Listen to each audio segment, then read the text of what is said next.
Bienvenue sur Signe, le podcast dédié aux signes. Chaque épisode est centré sur un signe unique choisi par l'invité.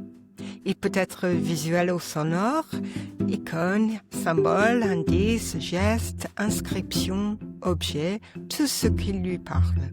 Nous examinons le fonctionnement du signe, les contextes dans lesquels il apparaît et les manières dont il est interprété. Pour ce troisième épisode, le deuxième en langue française, j'ai le grand plaisir de recevoir Enzo D'Armenio, sémioticien et professeur junior à l'Université de Lorraine, où il occupe la chaire Communication numérique, jeux et santé publique. Il a auparavant mené plusieurs projets postdoctoraux à l'Université de Liège, dont un projet Marie Sklodowska-Curie, intitulé EMACTIS, Fostering Critical Identities Through Social Media Archival Images, consacré aux images identitaires sur les réseaux sociaux numériques. Ses travaux récents, publiés notamment dans Visual Communication, Semiotica et Games and Culture, portent sur l'IA générative et l'analyse sémiotique des identités contemporaines. Il est également l'auteur de la monographie Mondi Paralleli, Ripensare l'interattività nei videogiochi. Sa biographie, les liens vers ses publications ainsi que la transcription intégrale de l'épisode sont disponibles sur sciencepodcast.com.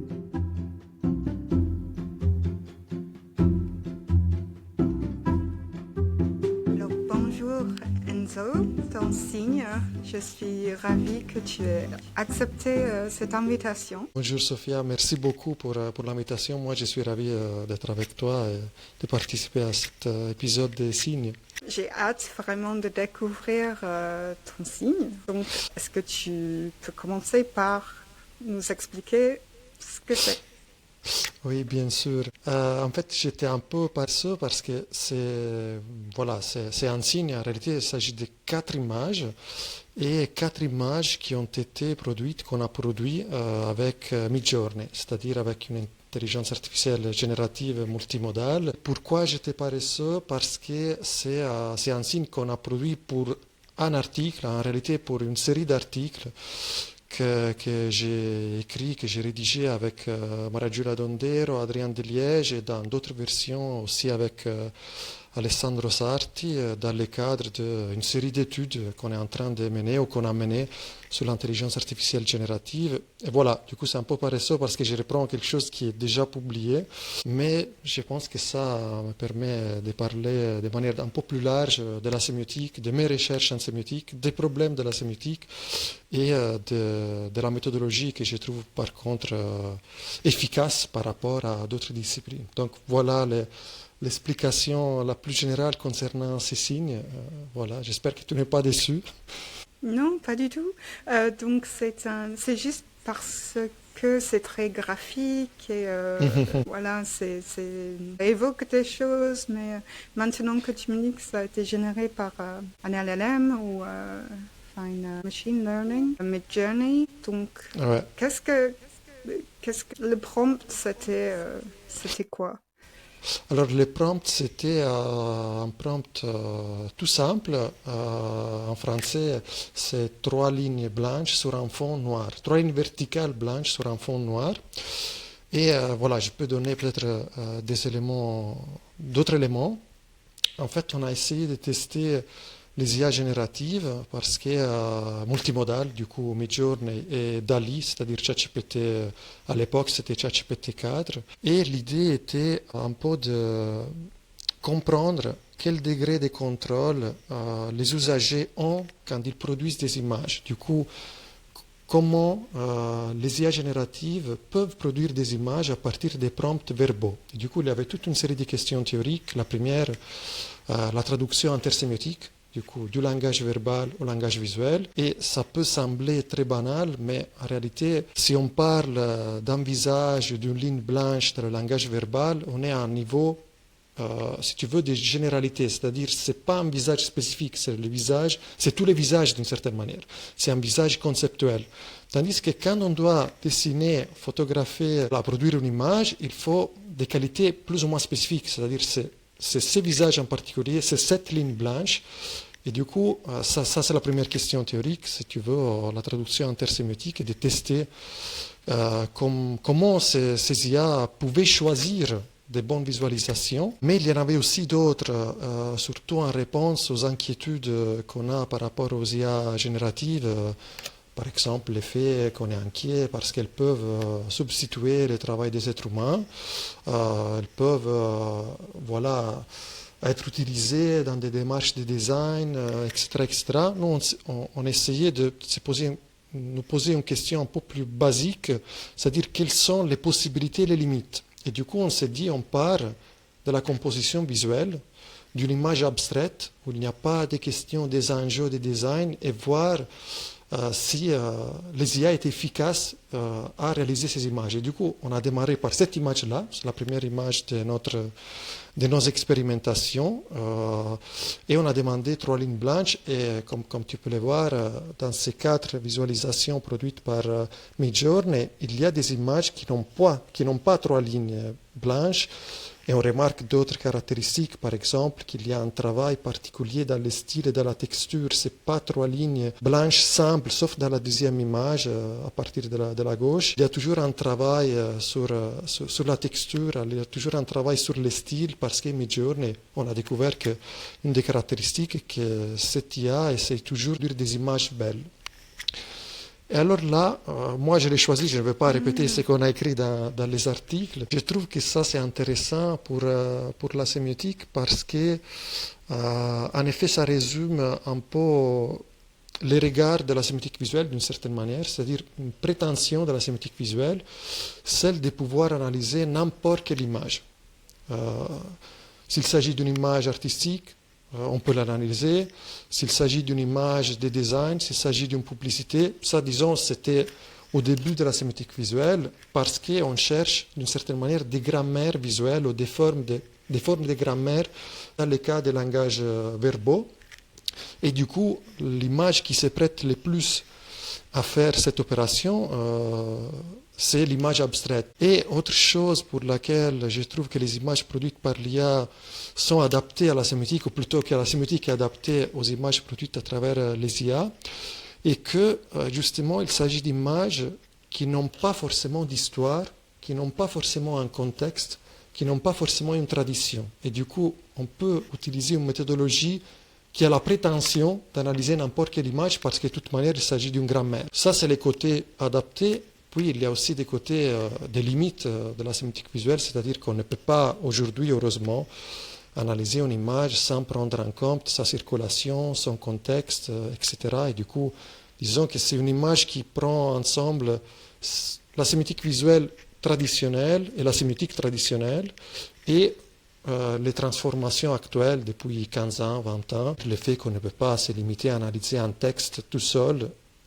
y compris dans le cas de l'IA, parce que cette image toute seule ne sert pas à comprendre l'IA, mais ça pointe d'autres aspects de la génération d'images voilà, qu'on peut discuter, par exemple les datasets qui ont été utilisés pour entraîner les IA, mais aussi à l'interaction avec l'usager, parce qu'il y a un prompt verbal, du coup aussi les prompts que l'usager a utilisés, les éléments qu'il a insérés, s'il y a des verbes dedans, il y a un style particulier, s'il y a un registre particulier. Du coup, même si l'image en soi elle est tout simple, c'est une image abstraite, ça pointe déjà à des questions plus complexes. C'est pour ça que je l'ai choisi, même si elle vient d'un article qu'on a publié. Du coup, à sa manière, c'est une image. C'est un choix paresseux. Voilà les premiers groupes de raisons pour lesquelles j'ai choisi.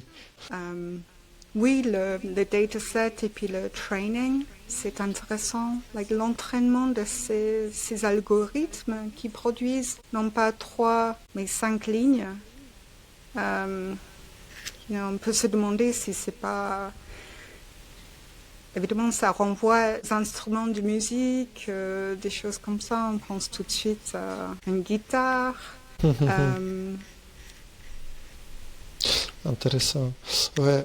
Donc, Ouais, effectivement, on s'éloigne assez rapidement de la demande initiale, quoi, de 3 lignes sur un fond noir. Ouais, ça c'est vrai. Tout d'abord, on pourrait dire que cette image, certaines des visualisations, parce qu'il y a en réalité 4 images, ne respectent pas les prompts, c'est-à-dire qu'il y a plusieurs lignes et pas 3. Et puis l'autre chose, c'est justement ces styles un peu différents, ces styles un peu travaillés qui renvoie à l'idée de produire une image artistique ou belle selon l'algorithme. Ça, effectivement, c'est un autre aspect. C'est-à-dire que, en fait, on ne peut pas connaître dans les détails, même si on connaît un peu le fonctionnement des algorithmes des intelligences artificielles génératives. Et dans le cas des images, c'est des algorithmes très particuliers qui sont appelés des algorithmes de diffusion, en fait, parce qu'ils travaillent à travers une sorte de débruitage. Ils partent d'une image complètement bruitée, il n'y a que du bruit visuel, et puis à travers le débruitage, c'est-à-dire l'élimination du bruit, elle compose des images en suivant les indications des usagers. Et du coup, en fait, produire des images avec ces IA, c'est la seule manière de les tester, de les étudier d'une certaine manière. C'est-à-dire que bien sûr, si on était des experts d'informatique, mais même les informaticiens ont des problèmes parce que c'est des modèles de deep learning et du coup on n'a pas accès aux couches profondes. Voilà.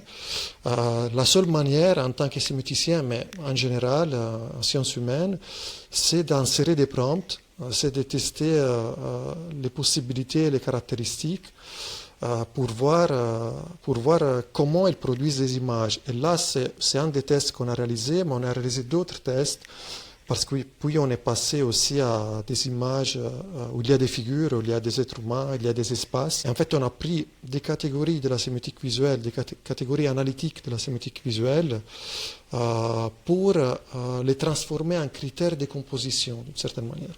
Du coup, il y a des caractéristiques qui sont liées à la composition, c'est-à-dire tout simplement à l'espace, aux couleurs, à la lumière, et on a produit des prompts. Dans ces cas-là, c'est la dimension, d'une certaine manière, topologique, 3 lignes blanches sur un fond noir, mais puis il y a d'autres catégories qu'on a testées, justement, la plus importante, et l'énonciation, qui est, je dirais, le concept le plus important dans la sémiotique actuelle, dans la sémiotique francophone, d'une certaine manière. C'est-à-dire quelle typologie de relations l'image produit par rapport au spectateur, à l'observateur. Et du coup, on a testé, par exemple, si on pouvait contrôler les regards des personnages. Si on pouvait produire une image où un personnage regarde vers le spectateur. Et c'est déjà une opération complexe parce que ça demande un regard métadiscursif, c'est-à-dire qu'il y a, prend en compte un élément, un personnage qui regarde dehors de l'image. Et on a vu que dans le cas de Dali, c'était possible. Et même dans les cas de Midjourney, si on utilisait des pronoms, une image avec un personnage qui regarde vers moi. Du coup, très, très particulier comme requête.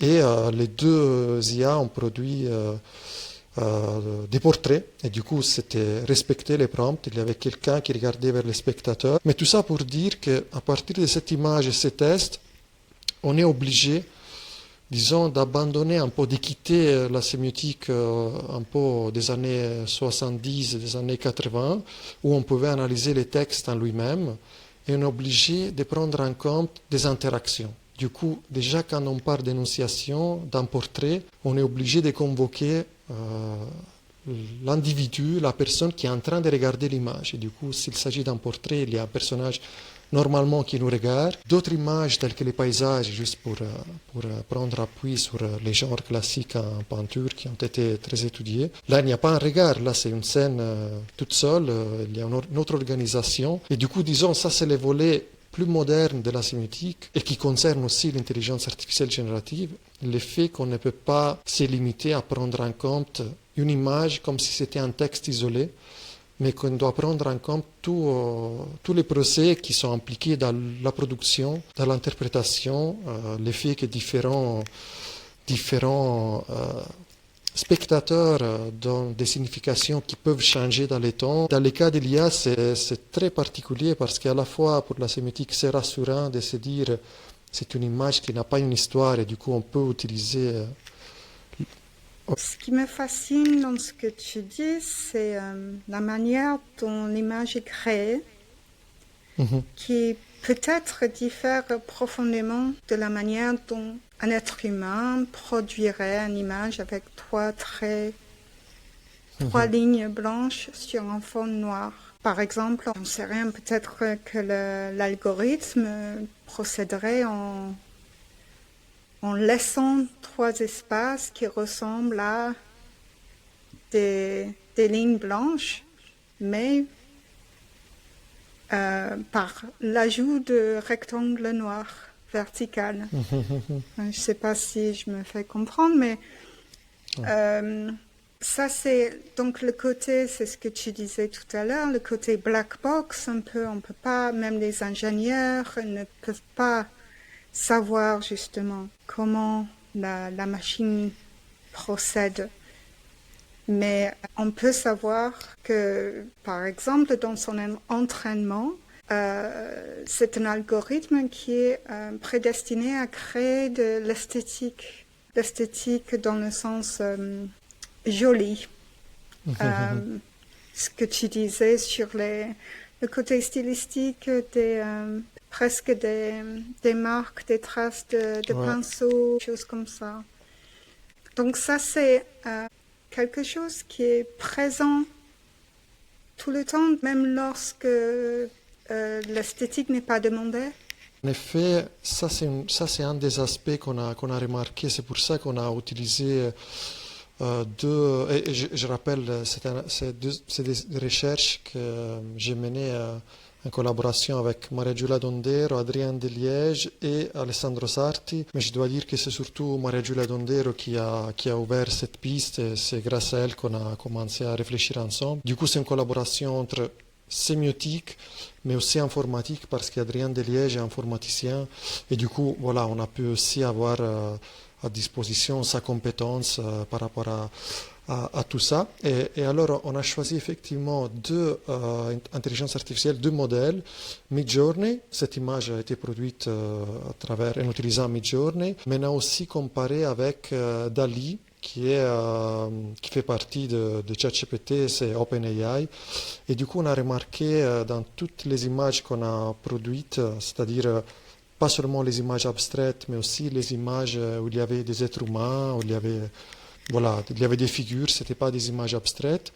Une différence fondamentale qu'on a remarquée entre les deux modèles, entre les images, les deux groupes d'images produites par Midjourney et DALL-E, c'est qu'effectivement Midjourney essaye de manière systématique de produire des images qui sont belles, au sens qui ont une valeur esthétique, même si les utilisateurs qui étaient visés par cette plateforme étaient plutôt des designers ou des artistes ou voilà, des catégories d'usagers qui ont besoin de produire des images entre guillemets belles. Tandis que dans le cas de DALL-E, du coup de ChatGPT, d'une certaine manière, on obtenait des images beaucoup plus neutres, presque didactiques. Et en effet, c'était des images qui ne cherchaient pas du tout en effet des beautés qui étaient plutôt simples. C'est difficile de définir simple pour une image, c'est difficile de définir qu'est-ce que c'est beau dans une image. Et voilà, qui n'avait pas ce traitement de la texture, les lignes blanches n'avaient pas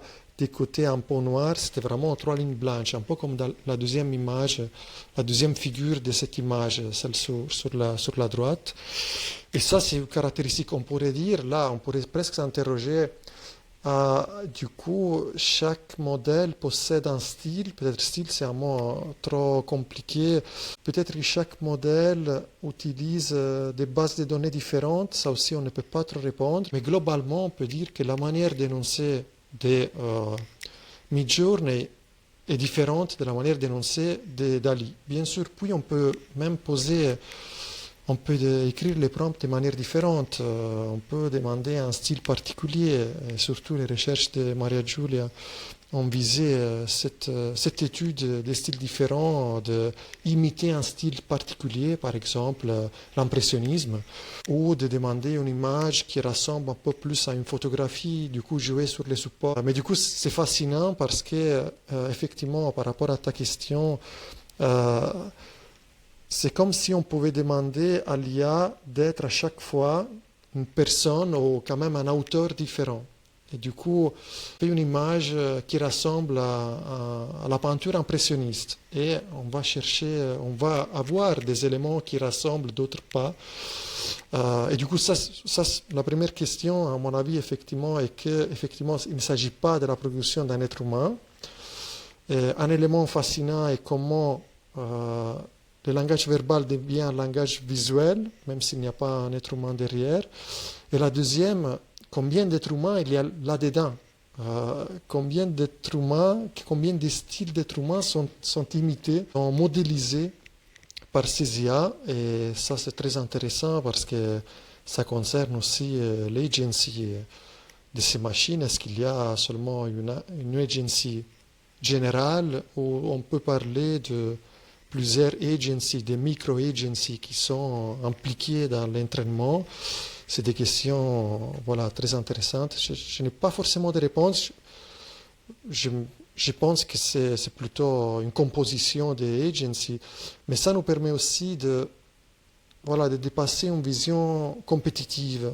Parce que normalement, on pense l'IA est en compétition avec les êtres humains, elle est plus forte, elle est moins forte. Ça, c'est une question intéressante, surtout pour la société. Je trouve que c'est légitime. Mais d'autre part, on remarque aussi qu'il y a une sorte de collaboration, d'articulation entre la visée de l'être humain qui produit les prompts, son insatisfaction et du coup le fait qu'il veuille modifier l'image, relancer avec notre prompt. Ça, je trouve, c'est l'axe peut-être de recherche le plus intéressant par rapport à l'étude des IA. Ne pas adopter seulement une perspective de compétition, mais aussi de collaboration. Et l'autre aspect intéressant qu'il y a à ta question, c'est-à-dire ces IA produisent des images de manière différente par rapport à un être humain. C'est un peu la reconfiguration entre les langages. Si on accepte que le visuel c'est un langage par rapport au langage verbal, voilà, ça c'est pas du tout partagé en sémiotique, ça c'est accepté. Et du coup, comment les rapports entre les langages vont changer du moment où on peut écrire une description, une phrase verbale et produire des images. Une sorte de démocratisation du langage visuel selon certains degrés, on pourrait dire. Et du coup, ça va peut-être changer les rapports entre ces deux langages. Ça va changer la facilité. On aura un accès plus facile à la production visuelle. Puis, voilà, je ne veux pas dire que on aura toujours de belles images, des images adaptées, je ne trouve pas que c'est le cas, mais l'accès à la production visuelle est beaucoup plus facile et ça change un peu la société, ça change un peu la sémiosphère, ça change un peu la structure sémiotique de nos sociétés d'une certaine manière. Mais je ne sais pas si j'ai répondu à ta question. Ouais. Si, je pense que c'est une vaste question de toute façon. Et je pense que ce que tu viens de dire est très intéressant. Sur comment ça va changer, ça va faire évoluer la manière dont les personnes, les individus humains décrivent leur monde pour pouvoir accéder à des images qui ressemblent à ce qu'ils imaginent. Ça fait des siècles, des millénaires que c'est une problématique pour les artistes. C'est faire sortir l'image qu'ils ont dans le cerveau et le réaliser. Donc il y a toujours un schisme entre la capacité technique de l'artiste et puis son imaginaire. Et c'est un schisme qui existe toujours, moi, je trouve, personnellement, alors qu'il y a beaucoup de conversations sur c'est la fin de la frustration créatrice. Pas du tout. Que justement, là, on a un simple demande, 3 traits blancs sur fond noir, et la machine parvient une fois. Mais peut-être que pour la personne qui l'a demandé, la personne voulait les traits moins épais. Enfin, c'est un processus finalement cognitif qui se passe en très peu de temps dans le cerveau humain. Et peut-être que c'est juste qu'on est au tout début, en fait, de quelque chose qui doit aller beaucoup plus vite pour ressembler à une création artistique, je veux dire, oui, visuelle. Ouais, Humain. mais tu sais, tu as touché une question qui m'intéresse vraiment beaucoup, cet écart entre l'imagination et les productions sémiotiques, dans ce cas des images. Et je suis tout à fait d'accord que cet écart existe d'une certaine manière, c'est-à-dire que d'une part, il y a ce qu'on peut imaginer, penser, du coup, il n'y a pas forcément une matérialité, ou quand même pas une matérialité intersubjective, c'est une matérialité, on pourrait dire, subjective ou privée. Et puis, par contre, dès qu'on produit des signes visuels, audiovisuels, même la voix, ça devient intersubjectif. Et moi, je pense aussi qu'il y a un écart et que cet écart, c'est effectivement quelque chose qui a été important dans l'art, qui reste important en général, qui reste important même au cinéma, le fait que les séquences de différents cadrages jouent sur le fait qu'ils sont différents et qu'ils rassemblent à la fois avec notre imagination. Mais pour l'IA générative, je pense que c'est vraiment un aspect fondamental parce que c'est aussi les lieux où on peut imaginer au moins deux manières différentes d'utiliser l'IA. C'est-à-dire que d'une part, il y a un paradigme possible qui fonctionne déjà, un paradigme de la délégation, un paradigme de la substitution, c'est-à-dire que les IA sont plus efficaces que nous, bien sûr, c'est nous qui nous avons entraîné tout ça, mais je ne sais pas, dans des suivis médicaux, elles peuvent substituer des médecins pour être plus rapides et identifier une maladie à partir des symptômes très partiels.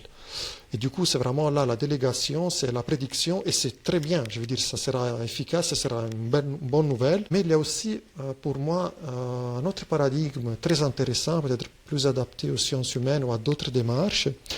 C'est-à-dire que si on garde cet écart entre imagination et figure, c'est une autre manière d'utiliser l'IA, de se dire qu'en fait l'IA pourrait être tout simplement un nouveau support sémiotique de l'imagination. Du coup, pour toutes les démarches qui concernent par exemple la mémoire, elle peut être utilisée comme une manière de produire des figures intersubjectives par rapport à notre imagination.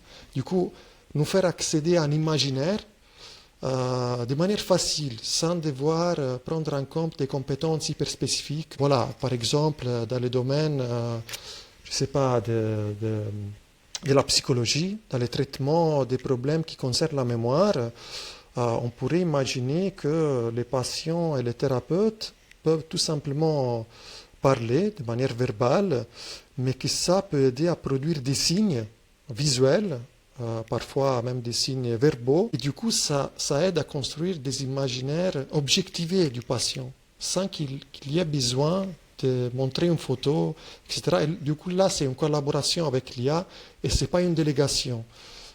C'est aussi une autre piste pour les sciences humaines. Et moi, je trouve que cet aspect est très, très important, cet écart que tu as pointé entre imagination et figure, sincèrement.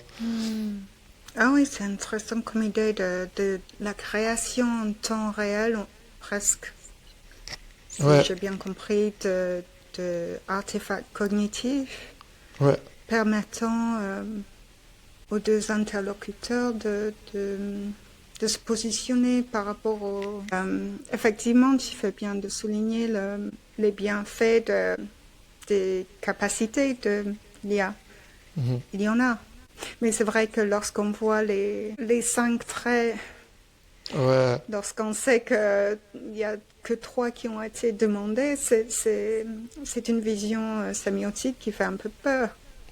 Ouais. Non, là tu as raison parce que effectivement, pourquoi on a démarré par des lignes blanches et pourquoi c'est intéressant aussi le fait, je veux dire, on pourrait se dire, comme les IA génératives ne sont rien d'autre que une série d'algorithmes, qu'il y a une logique computationnelle qui les anime d'une certaine manière, alors elles seront capables de faire 3 lignes et pas 5. Mais en fait, c'est plus compliqué que ça parce que il y a plusieurs couches qui concernent la génération d'images et du coup, de manière paradoxale, elles sont presque plus efficaces à produire des images où il y a des figures du monde, genre des êtres humains, etc., et des lignes. Et ça, c'est un autre aspect qui peut-être c'est lié à cette logique algorithmique ou cette logique computationnelle et incarnée de manière maintenant emblématique par les IA génératives, mais qui est aussi qui habite nos sociétés de manière plus globale, parce que dans les objets qui concernent mes recherches, il y a bien sûr l'IA générative dernièrement, mais j'ai aussi travaillé sur les jeux vidéo et sur les réseaux sociaux numériques. Et même là, il y a d'autres acteurs qui sont animés par des algorithmes. Voilà, dans les jeux vidéo, tout simplement, les ennemis ou les autres voitures dans un jeu de course, etc. Même s'il ne s'agit pas d'IA générative, c'est quand même des algorithmes d'intelligence artificielle, et dans les réseaux sociaux aussi l'effet que nos contenus, les images qu'on produit ou les images qui produisent je ne sais pas, des organes de presse ou des politiciens, sont traités, partagés par des algorithmes. Et du coup, c'est des acteurs très particuliers dont la logique nous échappe en partie, parce qu'en partie, les IA, ça semble qu'ils sont très proches des êtres humains, parce qu'on demande des lignes et elle comprend quand même des lignes, même si parfois, ce n'est pas 3 lignes, c'est 5 lignes. D'autre côté, il y a, c'est une autre logique. Du coup, on ne sait pas, on ne comprend pas pourquoi des machines qui ne font rien d'autre que calculer ne sont pas capables de faire 3 lignes, elles font 5. Du coup, ça aussi, c'est très fascinant de se demander de quelle typologie d'acteurs sont ces algorithmes qui s'occupent de étudier nos profils sur les réseaux sociaux, de partager les contenus qui sont plus adaptés à nous, ou de transformer nos phrases en images. Ça, c'est très fascinant de se demander quel statut ont ces acteurs. Il s'agit d'acteurs, il n'y a pas d'intentionnalité d'accord, mais en même temps, ils produisent des énoncés, des énonciations, et du coup, ça, c'est un autre aspect qui caractérise un peu mes recherches. Bien sûr, je n'ai pas de réponse définitive parce que personne n'a de réponse par rapport à tout ça, mais je trouve que qu'il y a, c'est vraiment l'emblème de cette nouvelle intentionnalité, si on peut l'appeler intentionnalité ou agency algorithmique, qui s'est normalisée, parce que ça fait partie de nos pratiques quotidiennes, quand on utilise un téléphone, quand on réserve un hôtel, un voyage, ou on regarde un film sur Netflix, il y a tout un réseau algorithmique de bases de données, des clics que les autres ont accomplis, des films que d'autres ont aimés, leur profil ressemble au nôtre. Du coup, ça, je trouve très fascinant. De s'interroger sur ces acteurs, s'il s'agit d'acteurs. Oui, je pense que tu as raison de dire acteurs, puisqu'ils sont en train de produire non seulement des traits comme ici, mais aussi des mots qui entrent dans les circulations de discours qui sont repris par des acteurs humains sur tous les niveaux. Donc, absolument, ils sont des acteurs déguisés. Mais on peut voir l'analogie avec 3 traits ou 5 traits. Donc, dans ce cas, par rapport à la demande, les 5 traits, c'est une erreur. Mais non, ce n'est pas la réalisation de la demande. Et on peut le voir au niveau des énoncés dans le discours en ligne, si on utilise un tel mot plutôt qu'un autre. Oui, je suis tout à fait d'accord. Et là, effectivement, quand on a écrit un des articles qui a été publié pour Semiotic Review, en effet, une chose qu'on a essayé de faire, c'était de juger quand l'IA faisait des erreurs, mais en réalité, quand l'IA produisait des images qui n'étaient pas pertinentes, si tu veux, par rapport aux descriptions verbales. Parce que, on pourrait se dire que juger que c'est une erreur, mais pour moi, c'est une erreur. Du coup, moi, je suis tout à fait d'accord avec toi. Et du coup, là, oui, on pourrait se dire que c'est une erreur, ou encore dans d'autres images qu'on a produites, c'était par exemple une voiture, non, un groupe d'êtres humains qui sont poursuivis par une voiture. Et il y avait effectivement une voiture derrière des êtres humains, mais il n'y avait rien dans cette image, dans les visages des êtres humains, qui faisait penser qu'il s'agissait d'être poursuivis. C'était deux acteurs différents qui allaient dans la même direction. Et du coup, on a essayé d'étudier tous ces impertinences, tous ces moments où l'IA n'était pas pertinente, parce que voilà, c'est une manière indirecte d'essayer de comprendre quelle logique les anime, quelles sont les possibilités, les limites. Mais moi, je suis tout à fait d'accord avec toi que c'est une erreur. Et dans cette image en particulier, on a aussi produit 50 images avec le même prompt, parce qu'on voulait être sûr que c'était pas, parce que voilà, on pourrait se dire, si on répète plusieurs fois, à un certain moment, l'image sera la bonne, et du coup, on voulait avoir une sorte de base statistique pour affirmer que nos conclusions étaient correctes. Et en effet, on trouvait toujours les mêmes erreurs du côté de Midjourney et du côté aussi de ChatGPT. Et c'était plus ou moins les mêmes, c'est-à-dire qu'il y avait les mêmes caractéristiques, un travail très précis et très esthétique sur la texture. Il y avait souvent des images qui n'avaient pas 3 lignes, il y en avait 5, 6, etc. C'était les mêmes caractéristiques. Du coup, on peut dire c'est la manière, en ce moment, parce que puis on sait que les IA peuvent évoluer, mais du coup, oui, il y a des erreurs qu'on a pu remarquer et qui concernent, si tu veux, vraiment les bases de la composition. On ne peut pas vraiment contrôler quels éléments sont présents dans les images, à quel endroit de l'image. Par exemple, on a demandé un cercle dans la partie haute droite de l'image. Parfois, c'est en bas, parfois, c'est à gauche. Et du coup, voilà, c'est intéressant par rapport à la sémantique visuelle et à la composition en général. Oui. Non, c'est fascinant parce que, enfin, quelque part, je me demande dans quelle mesure ce n'est pas l'algorithme qui essaie de faire des propositions de différenciation pour que l'utilisateur soit content et la possibilité de choix entre 4 propositions. Ce qui est très bien si c'est une image figurative, mais là, c'est la machine qui confond la fonction et la forme. Ouais. C'est vraiment l'hiérarchisation de la fonction là, qui a pris seconde place à la proposition artistique en fait. Ouais, c'est vrai que ça c'est notre question, qu'on ne sait pas quels paramètres sont prioritaires dans la génération des images. Du coup, dans ces prompts-là, c'est clair que même si on essaie de produire des prompts les plus simples possibles, justement pour voir quelle était la logique standard de ces IA, on voit bien que pour nous, l'important c'était le bon nombre de lignes, les fonds, et tandis qu'il y a un paramètre qui semble plus important dans le cas de Midjourney, c'est-à-dire cet effet de beauté, cet effet esthétique.